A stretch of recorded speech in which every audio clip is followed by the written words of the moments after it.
નાનપણમાં કોઈએ બોલવાનું નથી શીખવાડ્યું, તેથી જ આવું છે.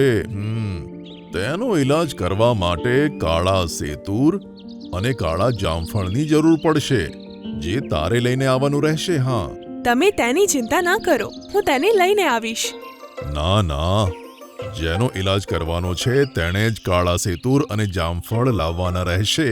પણ કાકા, તેનું ઝાડ જે જગ્યાએ છે ત્યાં કાગડાઓ રહે છે અને તે ખૂબ જ ક્રૂર છે.